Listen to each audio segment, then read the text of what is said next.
मेरे नबी फरमाते अला उनब्बिकुम बि अकबरिल कबाइर, सहाबा मैं तुम्हें बड़े बड़े गुनाहों की खबर न दूं। अर्ज किया कि इरशाद फरमाइए। फरमाया अल इशराकु बिल्लाह, अल्लाह के साथ किसी को शरीक ठहराना, व उकूकुल वालिदैन, वालिदैन की नाफरमानी करना, व कौलु ज़ूर, झूठी गवाही देना। बड़े गुनाहों में दोस्तों एक गुनाह माँ बाप की नाफरमानी है। मेरे नबी ने फरमाया था जब मेरी उम्मत में 15 बुरी खसलतें आ जाएंगी, रीहन हमराउ, उम्मत इंतजार करे सुर्ख आंधियों का, व जलजलातिन, जलजलों का, इन्हें जमीन में दंसा दिया जाएगा और आसमान से भी ताबड़तोड़ हमले होंगे। वो 15 बुरी खसलतें कौन कौन सी हैं? इज्जत तो खिजल फैउ दुअलन, फरमाया जब हुक्मरान तबका सरकारी खजाने को दोनों हाथों से लूटना शुरू कर देगा। वल अमानतु मगनमन, जिसके पास अमानत रखी जाएगी जाती माल समझ के हड़प कर जाएगा। वस ज़कातु मगरमन, मालदार लोग ज़कात देना छोड़ देंगे। व तुअल्लिमु लिगैरिद्दीन, उलमाए दीन दुनिया के तलबगार बन जाएंगे। व अता रजुलु इमरतहु, आदमी बीवियों के फर्मा बरदार होंगे। व अक्का उम्मुहु, माओ के नाफरमान हो जाएंगे। व अदना सदीकहु, दोस्त के साथ हुस्ने सुलूक से पेश आएंगे। व अक्सा अबाहु, बाप के साथ बदसलूकी करेंगे। व शुरिबतिल खुमूर, शराबें आम होंगी। इस उम्मत का अव्वल आखिर पे लान तान करेगा। फिर क्या होगा? सुरख आंधियां चलेंगी। फिर क्या होगा?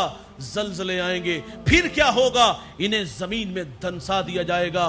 कब मेरे भाई? जब माँ बाप औलाद के रवैयों से दुखी और नाला होंगे। फिर रहमत खुदाबंदी उस कौम के बेटों से नाराज हो जाएगी। और नाराजगी का इजहार कैसे? कभी सुर्ख आंधियां, कभी जलजले, कभी जमीन में दंसा दिया जाएगा और कभी आसमान से ताबड़तोड़ हमले होंगे। एक सहाबी रसूल बारगाह रिसालत माम में अर्ज करते आका कयामत कब आएगी? कोई निशानी तो इरशाद फरमाइए। मेरे नबी फरमाते जब माएं जलील हो जाएंगी तो फिर कयामत आ जाएगी। ये घर घर की कहानी है भाई। मेरे एक मिलने वाले हैं, मुलाकात हुई, उतरा चेहरा। मैंने कहा खैरियत? फूट फूट के रोने लगे। कुछ आंसू थमे तो मैंने कहा कुछ बताइएगा। मुझे फरमाती आज बेटे ने मुंह पे थप्पड़ मारा है, हाथ पकड़ा, सर पे रखा, यकीन मानो करीब था कि फट ही जाता। 1-2 हफ्ते बाद दोबारा मुलाकात हुई। मैंने फिर आप दीदा देखा। कहा जालिम ने फिर मारा। कहा उसने कुछ नहीं कहा, तेरी बातों ने दुखी किया। मैंने कहा मैंने आपको क्या कहा? मुझे कहती तेरी बातें ये मैंने सोशल मीडिया पे सुनी, बहुत सारे लोग तेरे सामने बैठे थे। मेरा दिल डूबने लगा, खौफ खाने लगा कि इतने लोगों में से किसी ने मेरे बेटे को बद्दुआ ना दी हो। मैंने कहा जालिम तू थप्पड़ मारता है और वो तेरी जिंदगी की भीख मांगती है। और माँ बाप बड़े दौलत है। मुझे जनूबी पंजाब से एक साहिब ने कॉल की, कहते मौलाना मेरी कहानी सुनिएगा और मुझे मशवरा दीजिएगा, सुनिएगा आप भी। वो कहते माँ जवानी में बेवा हुई और मैं अकेला हूं, कोई बहन भाई नहीं। एहसान बड़े हैं माँ के कंधों पे, उसने बड़ी मेहनत से मुझे पाला पोसा जवान किया। अब शादीशुदा हूं। कहते घर में नूह सास का झगड़ा रहता है। वो कहते जो मैं देखता हूं माँ का कसूर ज्यादा है और घर वाली का कुछ कम है।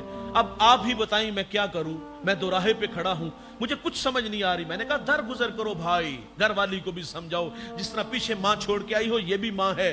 बूढ़े हो गए, तबीयत में थोड़ा सा चिड़चिड़ापन आ गया, मिजाज के तलख हो गए होंगे। कोई भाई तेरा नहीं, कोई बहन तेरी नहीं कि मैं मशवरा दे दूं कि तू तंग आ गया तो उनके पास भेज दे। तेरा और तेरे अलावा उनका और है भी कोई नहीं। मैंने कहा दर गुजर करो। तो आगे से जवाब क्या है? वो कहता मौलाना मेरे जहन में एक तरकीब आई है। मैंने कहा बताइएगा जी। वो कहता मैं अपनी माँ का निकाह ना कर दूं। मैंने कहा उम्र कितनी होगी? वो कहता 60 साल हो गई। मैंने कहा जालिम, जवानी तेरे नाम लगा दी।